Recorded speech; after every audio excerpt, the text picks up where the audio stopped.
Physics की बात कहा जाए 12th में, तो हम लोग को कितना बुक पढ़ना है? तो फिजिक्स में हम लोग को 2 बुक पढ़ना है, वॉल्यूम फर्स्ट और वॉल्यूम सेकंड।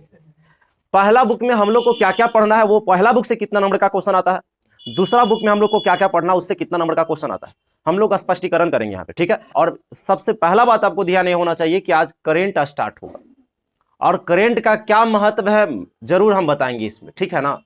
तो बढ़िया से सुनिए। तो सबसे पहले हम आपको बताते हैं फिजिक्स क्या है। फिजिक्स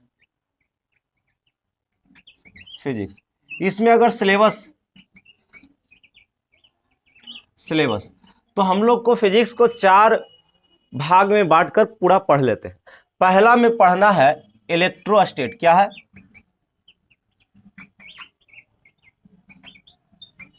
इलेक्ट्रोस्टेट, ये जुड़ा हुआ रहेगा, इन्हीं की स्टेट अलग रहेगा, इलेक्ट्रोस्टेट। दूसरा नंबर में जो है आपका इलेक्ट्रिक करंट, या करंट भी सिर्फ कह सकते हैं, करंट, इलेक्ट्रिक करंट जिसको कहते हैं। और तीसरा नंबर में आपका जो है ऑप्टिक्स,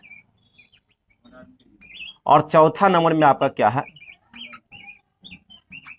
क्वालिटी में कोई दिक्कत नहीं है, आपका बेस्ट क्वालिटी मिल रहा है, डिजिटल बोर्ड रहे चाहे नहीं, कहे कि देख रहा है ना, एक थूर थार के बड़ा कर दिया ताकि मतलब ठीक से चले।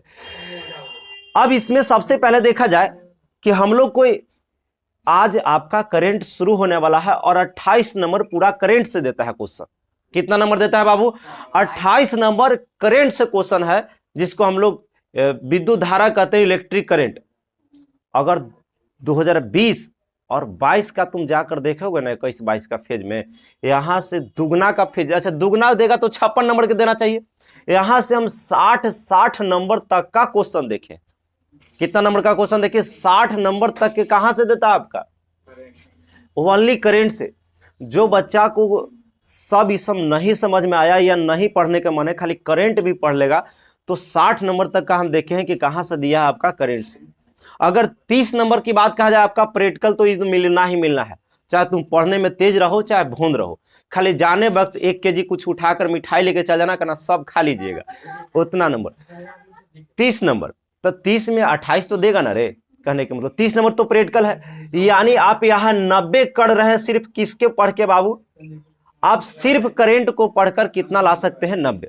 यानी सिर्फ आपको करंट को ठीक ठाक करके आप कितना नंबर कर सकते हैं? फिजिक्स में फेल नहीं कर सकते, ठीक है ना। अभी तो दुगना का फेज है, ऐसा थोड़ी ना। अच्छा वो काम आगे पीछे कर देता अलग बात है ना, लेकिन यहाँ पे बोर्ड के अकॉर्डिंग तो आपका 28 है, दुगना का फेज रहेगा 56 तो देगा ही देगा, इसमें कोई अथी नहीं। लेकिन हम देखे हैं कि 60 तक भी क्वेश्चन यहाँ से दिया है। तो यानी आपको क्या पता चला है कि करंट कितना मेन हो सकता है। गाड़ी में पहिया होता है, जिसमें 2 पहिया मेन होता है, चक्का 2 मेन होता है, बाकी सब स्टेपनी जैसा काम करता है। कहने के मतलब कि अगर ये गाड़ी का पहिया है तो इसमें मेन चक्का की बात कहा जाए, मेन चक्का, तब मेन चक्का आपका कौन है बाबू? करंट। उसके बाद हम लोग दूसरा चक्का में इसको रखते हैं, बढ़िया से सुना। और पहला बुक में यही दोनों आपको पढ़ना है। पहला बुक में क्या है? अगर आप पहला बुक खोलिएगा तो सबसे पहले इलेक्ट्रोस्टेट मिलेगा, फिर उसके बाद इलेक्ट्रिक करंट मिलेगा। तो यहाँ पे इसको हम लोग पहला चक्का, इसको दूसरा, और ये 2 स्टेपनी में रखते हैं कि मतलब जब ये सब छूट छाट गया तब बीच में क्लास आया है तो ये दोनों को स्टेपनी में लगा के आगे बढ़ा दे, है ना। तो ये सिर्फ आगे बढ़ाने के लिए। अगर आप फिजिक्स पे सच में राज करना चाहते तो आपको करंट बढ़िया होना चाहिए। कहने के मतलब कि आप कहीं भी इंजीनियरिंग फील्ड में जा रहे हैं तो आपका करंट थोड़ा तगड़ा होना चाहिए, ठीक है। अब यहां से देखा जाए तो उसके बाद आता है ऑप्टिक्स। क्या आता है? ऑप्टिक्स। और ऑप्टिक्स में देखा जाए तो यहां से आपको हर बार 14 नंबर का क्वेश्चन दे देते हैं। दुगना का फेज रहेगा तो 28 मिलेगा, ठीक है। कितना नंबर? 14। और मॉडर्न से आपका कितना नंबर फिक्स किया गया है? 22 नंबर आपका फिक्स किया गया है। और लास्ट में यहां से देख लो तो 6 नंबर टोटल जोड़ेगा तो 70 आ जाएगा, और 30 आपका क्या रहता है? प्रैक्टिकल। तो कहने के मतलब आज तक जो क्लास चला है, ठीक है ना, दुगना का फेज रहेगा तो 12 तक 15 तक देगा, बहुत ज्यादा इंपॉर्टेंट नहीं है। लेकिन इसको चलाने के लिए ये चक्का होना जरूरी था। ये 2 आप स्टेपनी में काम करेंगे, ऐसा नहीं कि यहाँ से मॉडर्न 22 नंबर एक से ज्यादा औकात ना रखता है ना, एक से इहो ज्यादा रखता है ऑप्टिक्स हो, लेकिन ये दोनों मिलाकर चला जाता है, ठीक है ना। इसमें 34-35 नंबर तक ये दोनों से आपका क्वेश्चन मिल जाते हैं। ठीक है। तो ये दोनों एक दूसरे से रिलेटिव है, तो इसीलिए हम कहते हैं कि करंट को पूरा मजबूत करो। आपको ऑप्टिक्स में देखो एक बात बताते हैं, आपको नंबर उठाना है तो आप ऑप्टिक्स से नंबर नहीं उठा सकते हैं। नाम का 14 नंबर है, कहने के मतलब कि यदि आपके पास क्वेश्चन मिला है और आपको करंट से भी क्वेश्चन बन रहा है, ऑप्टिक्स से भी क्वेश्चन बन रहा है, तो आप ऑप्टिक्स वाला क्वेश्चन छोड़ दीजिए और करंट वाला क्वेश्चन बनाइए। क्योंकि ऑप्टिक्स में अगर कहीं दिया कि उत्तल दर्पण के दो उपयोग लिखे तो तू लिख के बड़ी तीर नहीं मार सकता। अगर उत्तल दर्पण के दो उपयोग लिख दिया है ना, तो 2 नंबर तोरा मिलने वाला बात नहीं है, क्योंकि नहीं मिलता है ना, इसका औकात ही कितना है। ऑप्टिक्स ये कहने के मतलब कि उत्तल दर्पण का उपयोग आपका 10th में भी है, तो इसीलिए आपको ये भी ध्यान रखना है कि अगर करंट का भी क्वेश्चन बन रहा है और आपका ऑप्टिक्स भी बन रहा है, तो ऑप्टिक्स को छोड़ देना है और करंट वाला उठाना है। इसको पहला ही बोल रहे हैं कि स्टेपनी चक्का है, अगर लगे कि करंट से क्वेश्चन न बन रहा है तो ऑप्टिक्स वाला उठा लेना, पास करवा देगा, ठीक है ना। तो कहां से कौन क्वेश्चन बना रहा है ये भी आपको पता होना चाहिए। तो यहां तो आपको पता चल गया कि यहां से आपको करंट से ज्यादा क्वेश्चन ट्रैकअप कीजिएगा। अब हम करंट को पूरा मतलब इसको खंगालते हैं कि क्या है, इसका खानदान में कौन कौन चीज पढ़ना है ना। तो हम लोग हेडिंग लगाएंगे करंट, यहां तक तो हो ही रखा है ना। करंट हम लोग क्या करेंगे, हेडिंग लगाएंगे। चलिए आप लोग को हेडिंग लग गया ना जी, इसमें किसी को कोई दिक्कत नहीं है।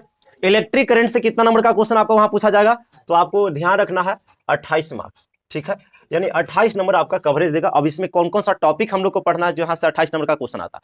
तो पहला ही चैप्टर की बात कहा जाए करंट में, तो पहला नंबर पे आपको पढ़ना इलेक्ट्रिक सर्किट, है ना,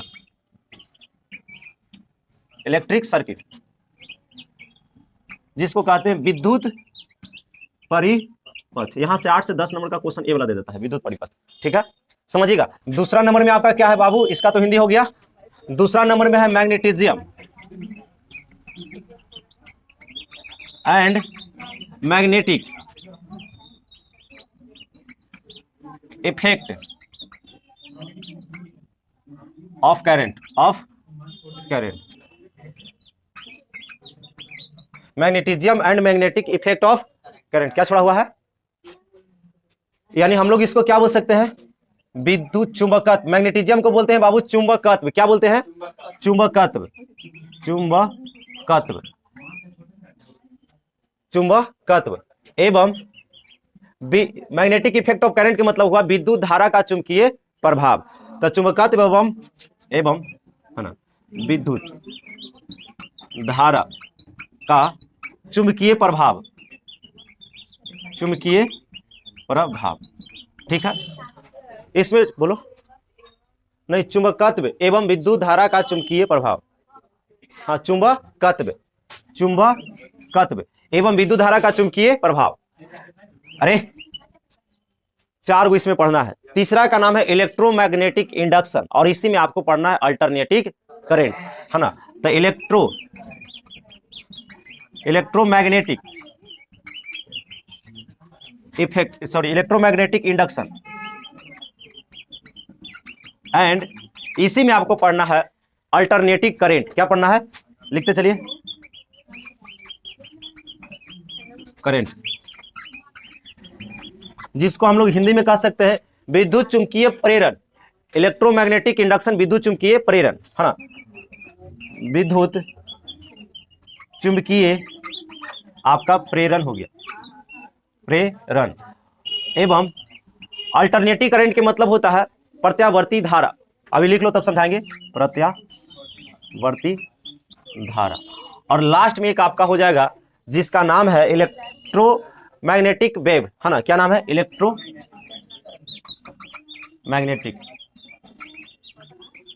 वेव, जिसको हिंदी में बोलेंगे विद्युत चुंबकीय तरंग, विद्युत चुंबकीय आपका क्या हो जाएगा, तरंग, विद्युत चुंबकीय तरंग।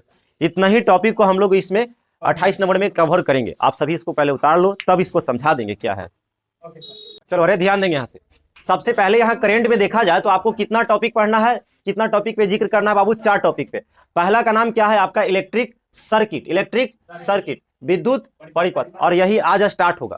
दूसरा में क्या है, magnetism and magnetic effect. Magnetism के मतलब होता है चुंबकत्व, क्या होता है, चुंबकत्व, एंड मतलब एवं मैग्नेटिक इफेक्ट ऑफ करंट, मतलब करंट का क्या प्रभाव है, तब विद्युत धारा का चुंबकीय प्रभाव यानी चुंबक से क्या प्रभाव है। बढ़िया से इसको समझाएंगे चैप्टर को। Electro magnetic induction, electromagnetic induction को बोला जाता है विद्युत चुंबकीय प्रेरण। क्या बोला जाता है? विद्युत चुंबकीय प्रेरण। यहाँ पे इसी में एंड अल्टरनेटिव करंट है। हम लोग को करंट दो प्रकार का होता है, एक डायरेक्ट करंट होता है, एक अल्टरनेटिव करंट, एक डीसी धारा होता है, एक एसी धारा। तो हम लोग को कौन धारा के बारे में पढ़ना है? अल्टरनेटिव करंट मतलब एसी प्रत्यावर्ती धारा के बारे में हम लोग को पढ़ना है, दिष्ट धारा पर जिक्र नहीं है उतना, ठीक है। तो इसलिए अल्टरनेटिव करंट को इसमें रख लिया है। और लास्ट में आप लोग कहा इलेक्ट्रोमैग्नेटिक वेव, वेव मतलब तरंग होता है। क्या होता है? तरंग। तो हम लोग कह देंगे विद्युत चुंबकीय तरंग। इसी पोर्शन पे आज हम लोग क्या करेंगे? चर्चा करेंगे। तो आप सभी यहाँ पे इलेक्ट्रिक सर्किट हेडिंग लगाइए और हम लोग इसमें पढ़ना शुरू करेंगे, ठीक है। इलेक्ट्रिक सर्किट आप सभी क्या करेंगे? हेडिंग लगाएंगे और चीजों को हम लोग बारीकी से समझने का प्रयास करेंगे। पर बात तो लेकिन खूब देखेगा कि पिटा रहा है। चलिए आप लोग हेडिंग लगाइए, इलेक्ट्रिक सर्किट विद्युत परिपथ, और हम क्लास को स्टार्ट करते हैं आगे की ओर।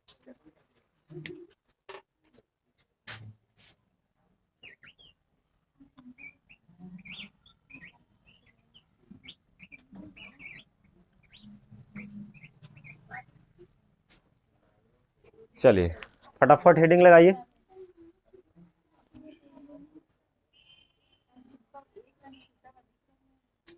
जल्दी लिखो, लेट नहीं करो। विद्युत धारा, अरे बाबू, विद्युत धारा किसे कहते हैं पहले ये देखेंगे, इसका एसआई मात्रक देखेंगे, किससे मापते हैं, है ना। विद्युत धारा के पूरा खानदान के बारे में देखेंगे, बढ़िया से सुनना, ठीक है। तब विद्युत धारा किसे कहते हैं? तो ये कहता है आवेश के प्रवाह के दर।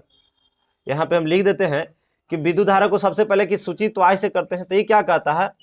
आवेश के प्रवाह के दर। आवेश को क्यू से लिखते हैं।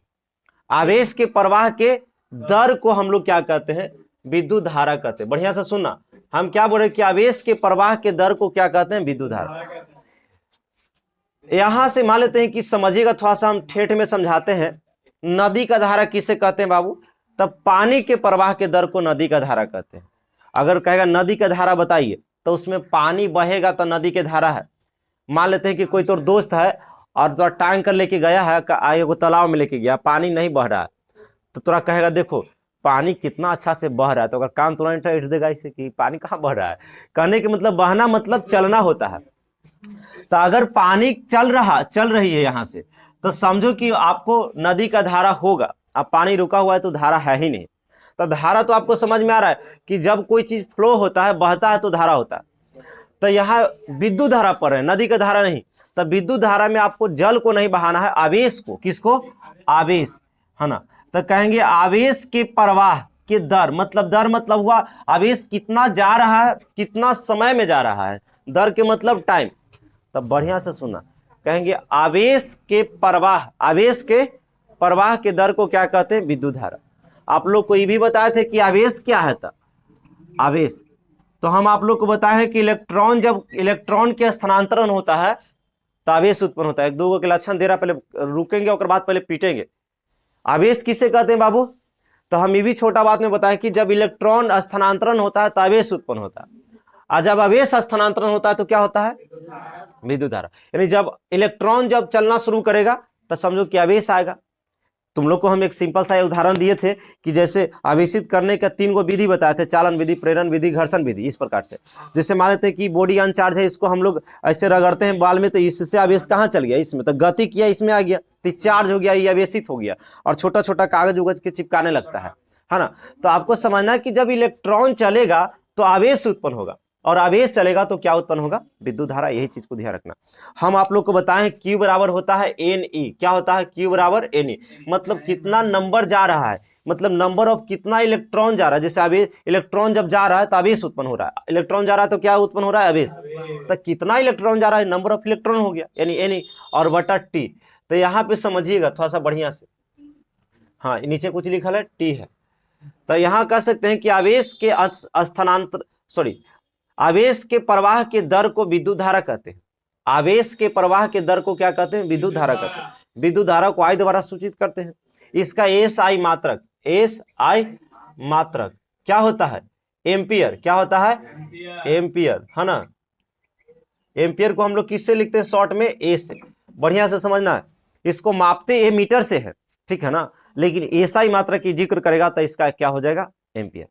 अब बढ़िया से सुनो, सबसे पहले कि धारा दो, कहने के मतलब कि धारा दो तरीका से चलता है।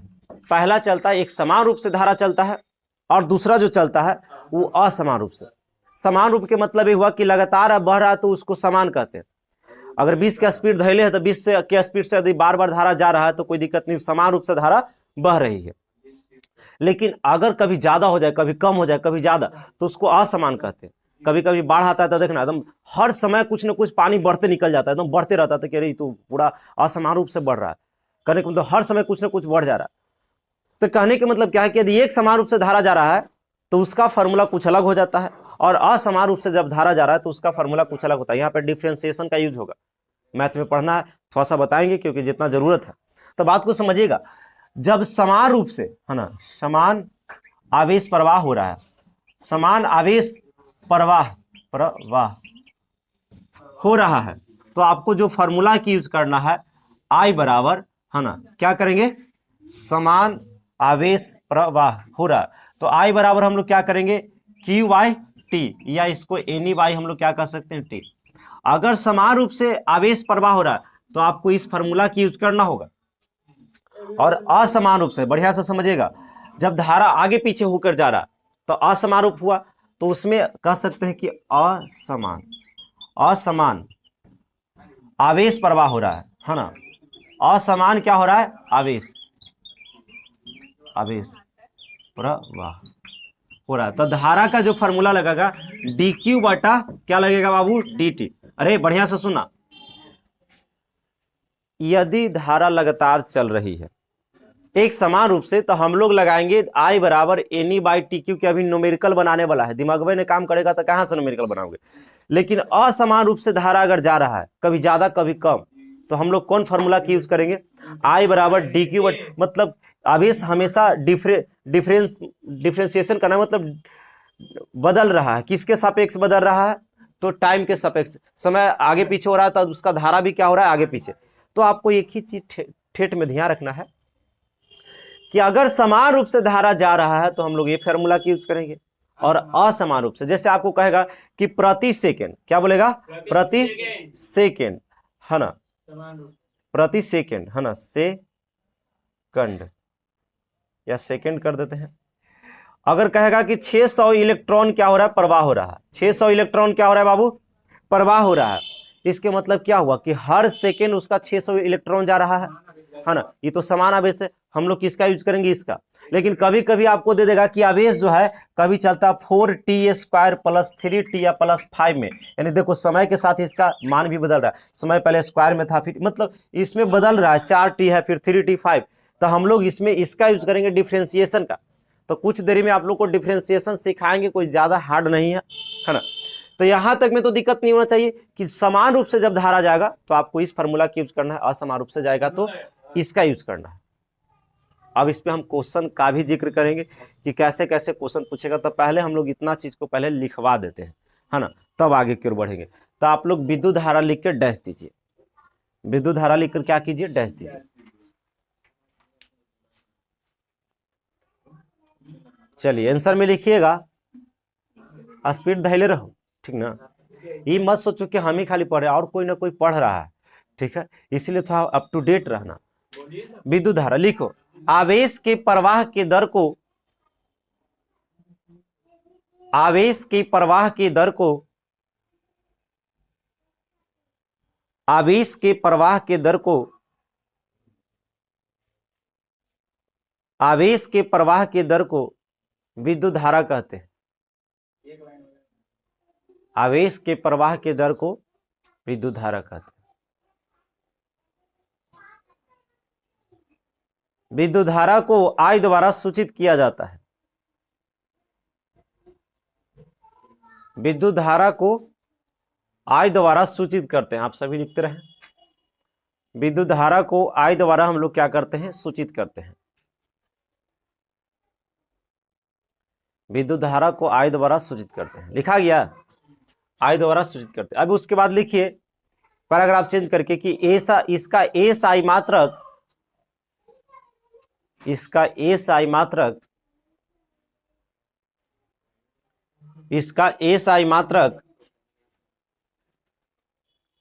एम्पियर होता है, एम्पियर, है ना। इसका एसआई मात्रक एम्पियर होता है, इसका एसआई मात्रक एम्पियर होता है, हाँ एम्पियर होता है, लिखा गया। इसका एसआई मात्रक एम्पियर होता है ना, एम्पियर, है ना, एम्पियर लिख लेना है, एम्पियर,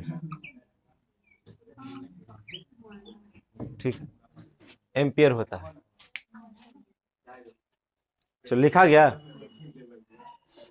अब उसके बाद अरे अब थोड़ा सा ये वाला लाइन को लिख लीजिए, इसको पहले लिखिए तब ये वाला लाइन को लिखिएगा, है ना, तब आपको इस लाइन को लिखना है। ये दो गो यहां से यहां तक उतार लीजिए, ये वाला नीचे वाला ये नहीं उतारना, उसके बाद फिर हम आगे की ओर बढ़ेंगे। ध्यान देंगे, है ना। इसको हम साफ कर देते हैं बाबू।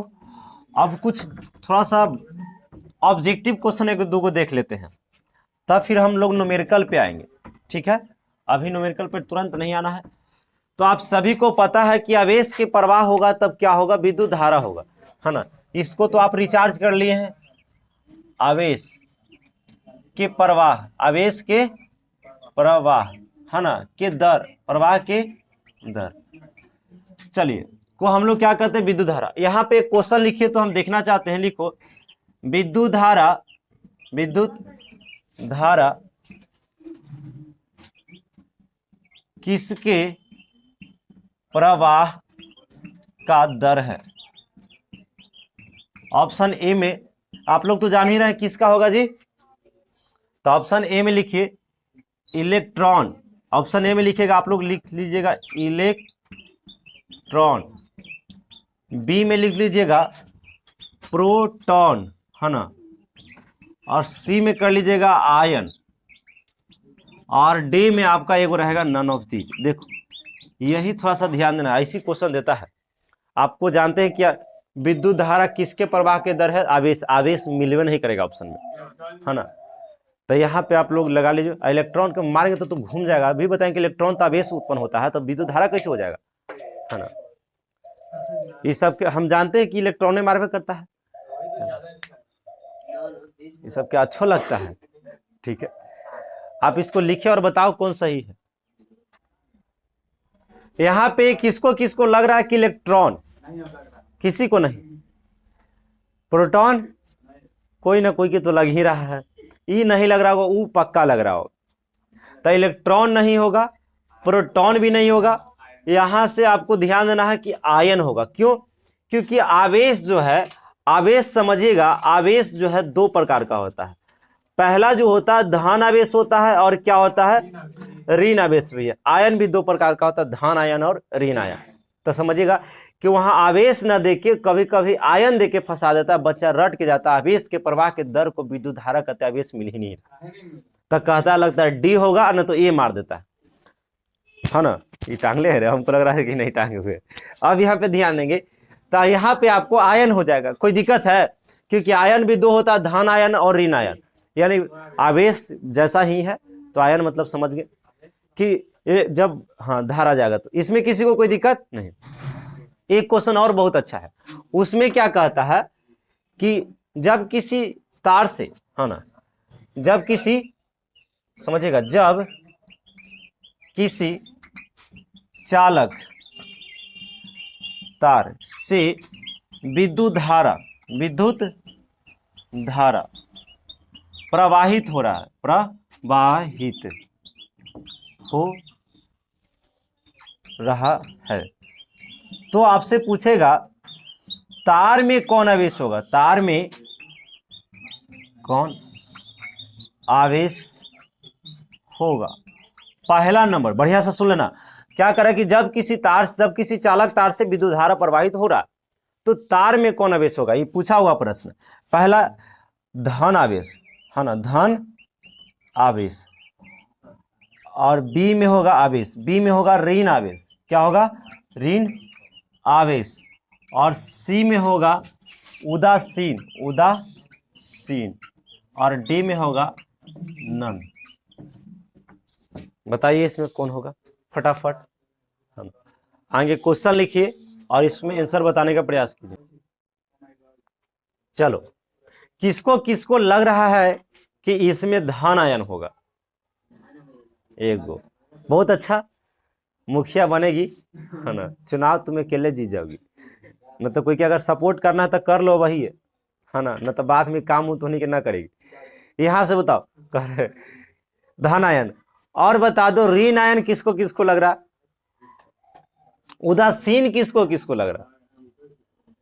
उदासीन। ये तो कोई के लगभग नहीं करता, ये लगता है कि मास्टर को नहीं आ रहा है तो लास्ट में नन ऑफ दीज दे देता है। तो यहाँ पे ध्यान देना, आपका सी होगा उदासीन। क्यों? क्योंकि सुनना, तार में अगर पूछा जाए ना तार में कौन आवेश होगा, तो तार में कोई आवेश उवेश नहीं होता है, विद्युत धारा में आवेश होता है। ठीक से समझना, अगर किसी चालक तार से, यही एक ध्यान देना है कि जब तार में पूछेगा ना तो वहां पे कहना कि तार उदासीन होता है, धारा में आवेश होता है। कहां होता है? धारा में। तो तार में कोई आवेश उवेश नहीं होता है, तो इसीलिए कहते हैं तार क्या होता है? उदासीन होता है। अगर धारा में बोलता है तो धन ऋण दोनों हो सकता है, क्योंकि आवेश जब प्रवाह होता है तो उसमें धन ऋण रहता है। तो आपको ध्यान देना है कि तार में जब भी पूछे कहना उदासीन, एकदम रट ले रहना। तार में पूछा गया प्रश्न है कि तार में कौन आवेश होगा, तो कहना तार में कोई आवेश नहीं होता है, लाइन यानी धारा में आवेश होता है, इसीलिए हम लोग उदासीन कहेंगे। तब उसके बाद न्यूमेरिकल क्वेश्चन आएंगे, मतलब अच्छे से आज इसको कवर करेंगे आप सभी।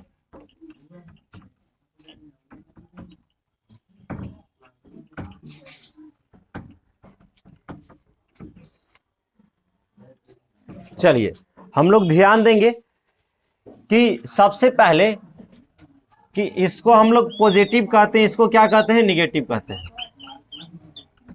ठीक है।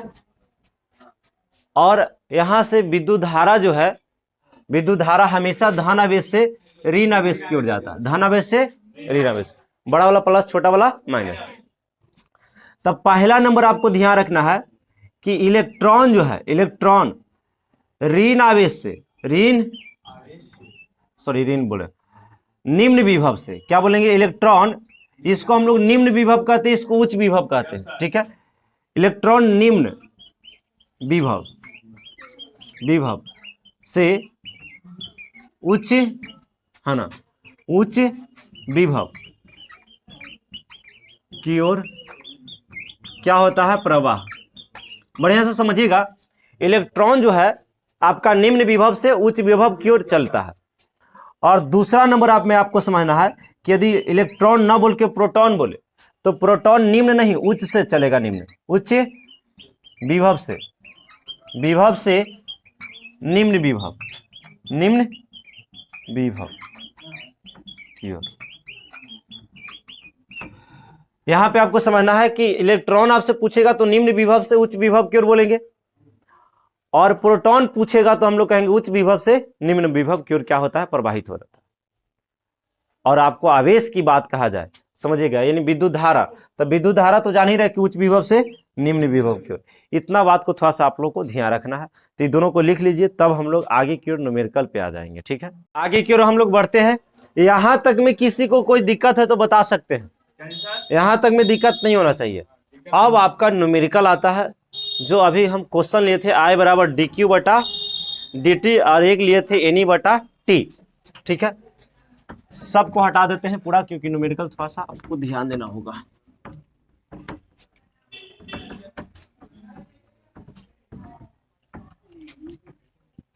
ये आप दिमाग में सेट करके चले कि जितना भी चीज पढ़ाया जा रहा है करंट में एक बात पूछा जाएगा।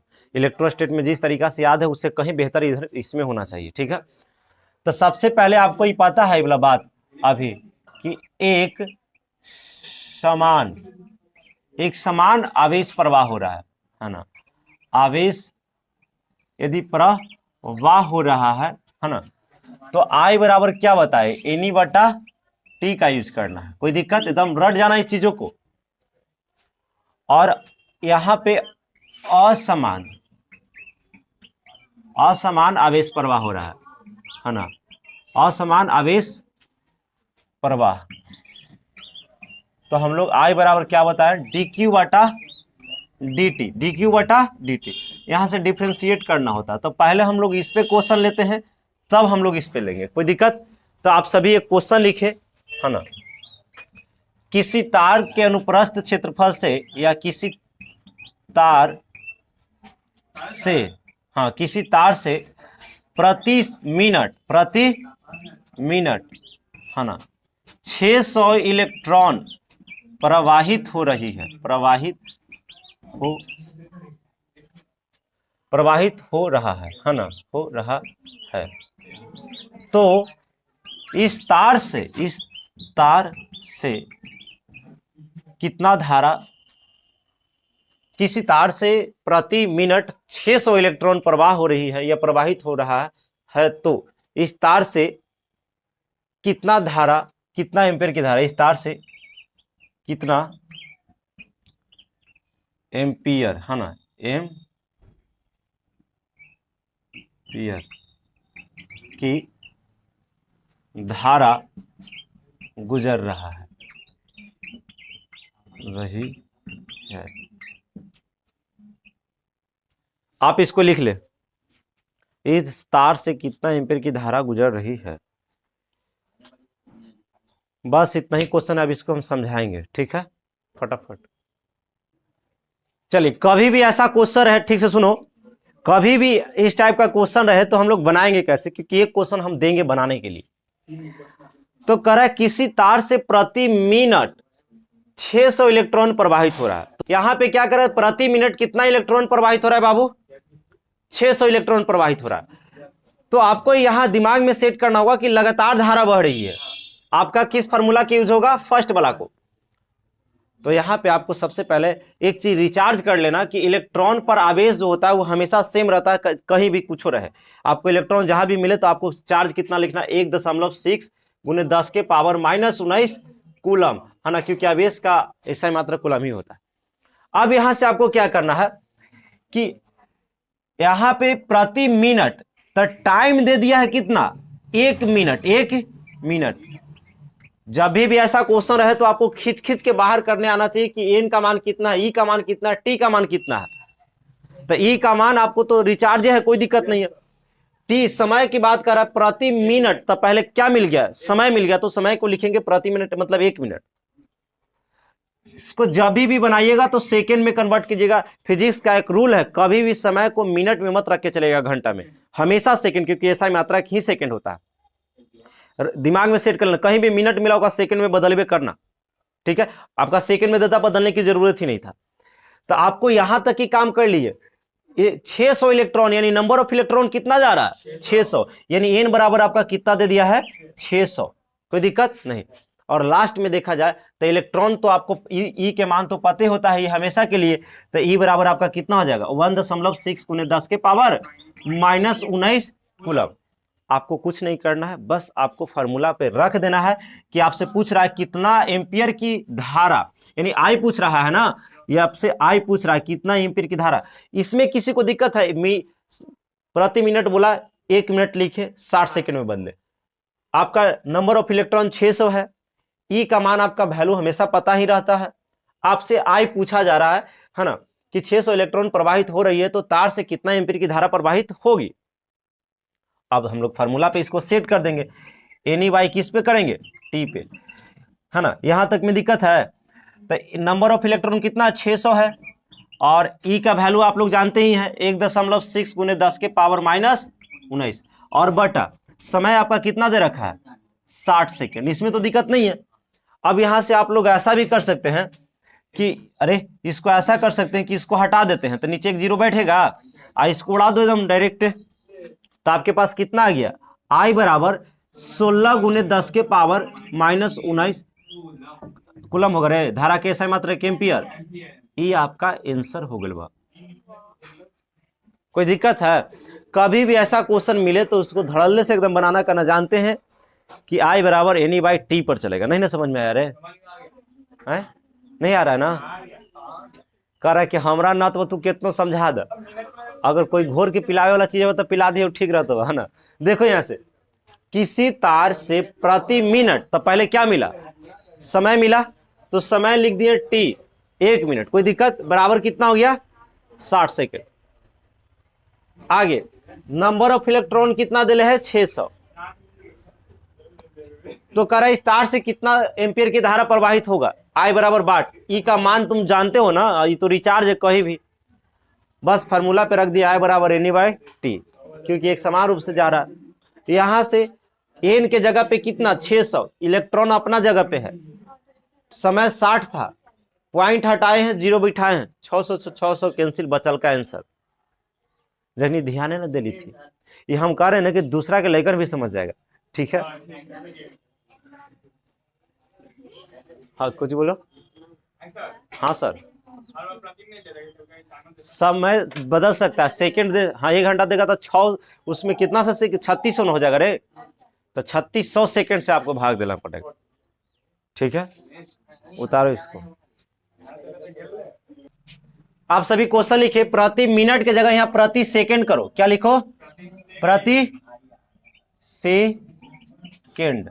आपको प्रति सेकंड यहां पे कर लेना है कि 10 के पावर यहां से कर लो 20 इलेक्ट्रॉन, 10 के पावर 20 इलेक्ट्रॉन प्रवाहित हो रहा है। दिमाग लगाओ, दम दिखाओ वाला क्वेश्चन है ना, हाँ दम बना के दिखाओ, यही क्वेश्चन है, सिर्फ चेंज किए 10 के power 20 electron.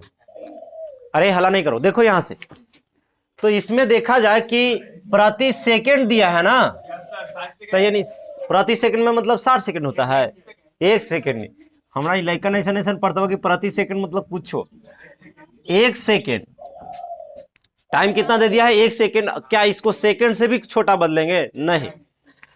Number of electron कितना दिया है 10 के पावर 20, ध्यान देना 10 के पावर क्या दे दिया है, 10 के पावर आपका दिया 20, एकदम एक बात को समझना ना, तो बाद में दिक्कत होना तय है, ये तो छेड़छाड़ नहीं करेंगे। आई बराबर फार्मूला पे रख के हम क्या कर देते हैं, इसको बना देते हैं, बढ़िया से सुनना। आई बराबर हम लोग क्या कहेंगे, एन ई बटा T, number of sorry N का मान कितना है 10 के पावर आपका 20 हो गया, और गुना इलेक्ट्रॉन कितना है यहाँ पे, ये तो फिक्स होता है 1.6 गुने 10 के पावर -19, और बटा समय 1 से भाग देने से कोई फर्क पड़ने वाला बात है नहीं। अब इसमें आपको थोड़ा ध्यान देना होगा कि जैसा ही, अरे अगर इसको आप क्या करोगे, हटाओगे, क्या करोगे, हटाओगे, तो नीचे क्या आ जाएगा, बात को समझना, और ऊपर से अरे जैसा ही इसको काटोगे तो 1 जीरो कट जाएगा, 1 जीरो कट जाएगा, 10 के पावर कितना बच जाएगा 19, नीचे से अगर काटोगे तो 20 जीरो में से 1 जीरो कटेगा, तो आपका कितना बच जाएगा 19 जीरो, और प्लस और माइनस द इंड हो गया, क्योंकि ये वाला पावर घट के क्या हो गया, खत्म हो गया। आपके पास हम लोग कह सकते हैं कि 16 एम्पियर की धारा क्या होगा, नहीं समझ में आया ना, तब फिर समझाते हैं, स्क्रीन से हट जाते हैं, उसके बाद थोड़ा समझाते हैं ना। चलो आ गया समझ में जी, बन भी गया, चलो बहुत अच्छा। तो यहां तक में दिक्कत नहीं होना चाहिए कि इसको हम काट भी दिए अपने से, इसे काटने की जरूरत है नहीं। ये हम लोग का क्या हो गया, आपका एक न्यूमेरिकल टाइप पे भी क्वेश्चन हो गया। अब हम लोग तनी देखते हैं, इस पर तनी ध्यान देते हैं, ठीक है। ये होमवर्क की जरूरत है नहीं, अपना एक बार पढ़ लेना, दिमाग में चल जाएगा। यहाँ पे मन करे तो 300 लिख लो, क्या दिक्कत है, यह तो चेंज करेगा बार बार 300 इलेक्ट्रॉन, और घर से बना लेना, तो कहीं साइड में अभी पूरा उतारे मत लग जाना कि 300, खाली थोड़ा सा साइडवा में कहीं 300 लिखना कि यहाँ पे आपको कितना रखना है 300, हाँ HW में कितना हो जाएगा 300। अब हम लोग आते हैं तनी डिफ्रेंशिएट पर, और डिफ्रेंशिएशन बहुत इजी होता है, बेहद इजी, बस खाली थोड़ा सा ध्यान दे देना, ठीक है।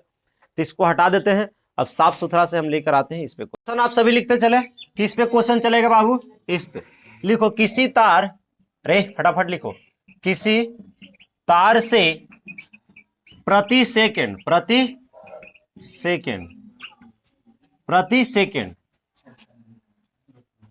5x² टी में ले लेते हैं, 5t² प्लस 2t और प्लस 5 इलेक्ट्रॉन है ना, इलेक्ट्रॉन प्रति सेकंड, इतना आवेश ना जी, इतना आवेश प्रवाहित हो रहा, यहां पे लिख देते हैं आवेश क्या हो रहा है ना, प्रवाहित हो रही है। तो इस तार से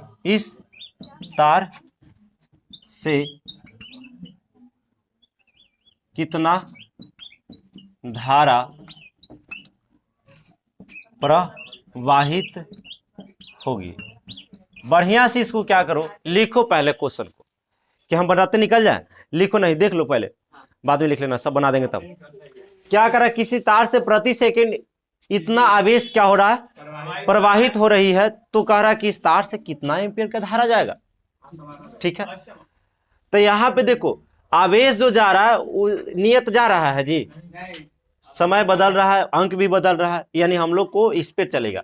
तो आपको ध्यान देना है कि यहां से सबसे पहले देखा जाए तो इसमें डी क्यू बटा डी टी है। तो क्यू का मान आपका आवेश कितना दे रखा है, यानी क्यू का मान जो दे दिया है, ठीक से समझिएगा, क्यू के मान दे दिया है 5t² प्लस 2t और प्लस 5, यही है ना।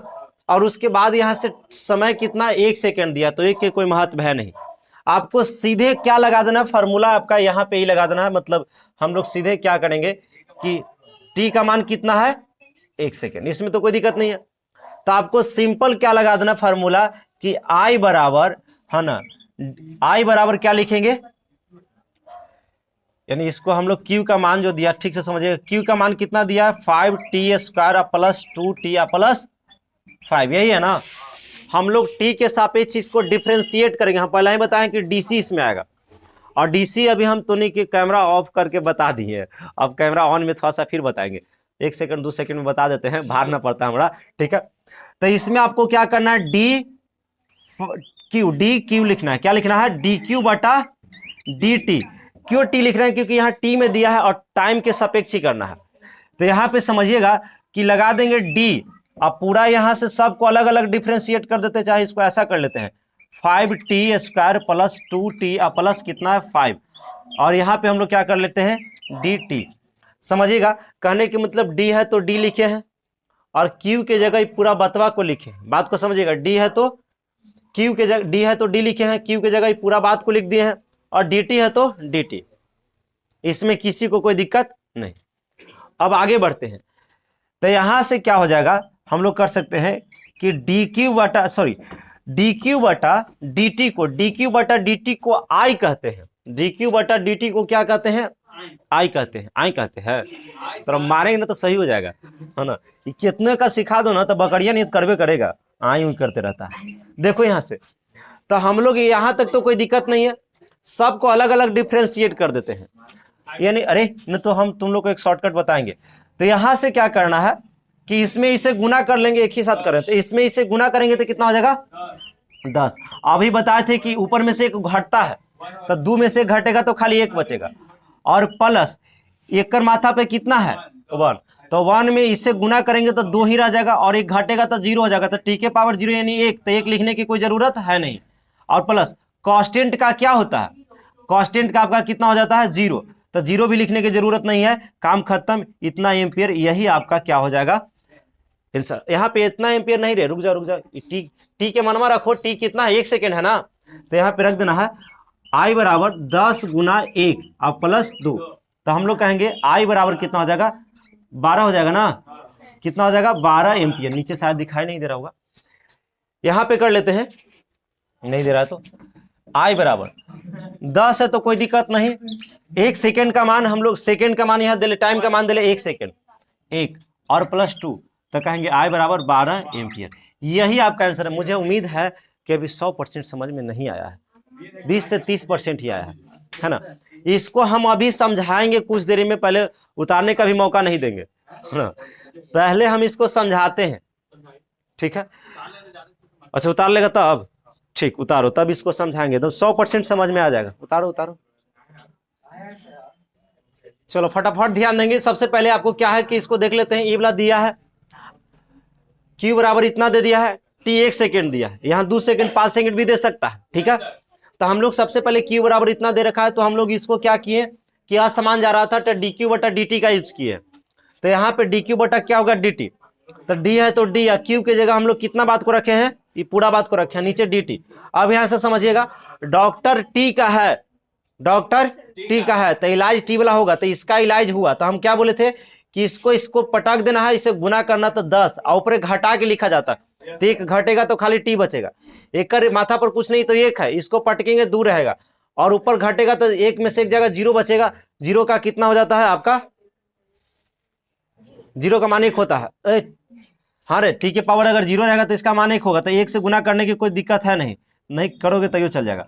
अब यहाँ पे डॉक्टर टी का है, डॉक्टर किसका, टी का, रोगी 5 है, वहां टी रहना चाहिए था तब इलाज होता, तो वहां पे क्या आ जाएगा, जीरो। अब हम बताते हैं इसका तनी सा अलग तरीका से, जो बच्चा को कुछ बड़ी गड़ियारा होगा कि समझ आता है, ये नहीं कैसे तो लिखता है ना, कहता डॉक्टर यार डॉक्टर है देखो, जैसे आपके पास ऐसा डिफरेंशिएट 2 मिनट में सिखा देंगे। जैसे मान लेते हैं कि डी बराबर दे दिया है 5x² प्लस 2x प्लस 4, यहाँ पे आपको समझना है कि x दिया है तो dx रहेगा, t देता तो t, p रहता तो p, k रहता तो k। अभी हम सब t पर बनाए, अभी किस पे x ले लिए तो हम यहाँ x लेना पड़ेगा। डॉक्टर x का इलाज x का होगा, बाकी का नहीं होगा। तो आपको एक ही चीज ध्यान रखना है कि खाली पटक के गुना करने आना चाहिए। तो यहाँ पे करेंगे तो 5 दूना कितना हो जाएगा, 10, और ऊपर एक घटता है तो एगो खाली x बचेगा, फिर उसके बाद प्लस है तो प्लस, एक कर ऊपर नहीं कुछ है तो फिर भी आप समझो कि 2 से गुना करेंगे तो कितना हो जाएगा, 2, और ऊपर एक घटेगा तो एक घटेगा तो जीरो ना हो जाएगा, तो यहाँ जीरो हो जाएगा, तो x के पावर जीरो का मान 1 होता है, तो हम लोग 1 लिखेंगे, लिखने की जरूरत है नहीं। और आपको सोचना है कि कांस्टेंट रहेगा ना, जिसमें एक सुख न लगा रहेगा, उसका मान हमेशा जीरो होगा, चाहे 10 दे दे या 10,000 दे दे, चाहे रूट दे दे 3 या कुछ भी दे दे, आपको यहाँ जीरो आएगा, ठीक है। और इसी को कैलकुलेशन करेंगे तो 10x प्लस 2 हो जाएगा। अब x का मान देले रहेगा, मान लेते हैं 3 दे दिया तो यहाँ 3 रख देंगे, लेकिन वहां हमेशा टाइम का मान देगा, t पर देगा, ठीक है। तो यहां तक मान लेते हैं, एक क्वेश्चन और लेते हैं, ठीक से समझना है। मान लेते हैं कि ऐसा दे दिया है d 5x के पावर 4 प्लस 3x² कितना है, 3x के पावर 3 कर देते हैं, और प्लस 2 यहाँ पे 4x² और प्लस 5। आप समझ रहे हैं कि इसका आंसर क्या आएगा, x में है तो नीचे dx देगा, इसे इसमें गुना करो 20 और एक घटा के लिखो, तो x के पावर 4 था तो एक घटेगा 3 बचेगा, प्लस इसे इसमें गुना करो 9, एक घटेगा 3 है तो 2 बचेगा, इसे इसमें गुना करो 8, कितना हो जाएगा 8, और एक घटेगा तो 2, तो खाली x बचेगा, और कहेंगे कि कांस्टेंट है ना तो 0। अब यही आंसर हो जाएगा, समझे डिफरेंशिएट कैसे हो रहा है, इस तरीका से डिफरेंशिएट किया जाता है। आप लोग को डिफरेंशिएशन जब पढ़ाएंगे ना मैथ में बहुत मजा आएगा। तो यहां तक में तो कोई दिक्कत नहीं है। अब हम लोग नेक्स्ट क्लास में पढ़ेंगे, और ऑनलाइन वाले बच्चे को भी बता देना चाहते हैं कि आपको डेली वीडियो प्रोवाइड होगा, आप लोग लाइन से पढ़ाई करते रहें, ठीक है। फिर मिलते हैं नेक्स्ट वीडियो में इसी चैनल पर।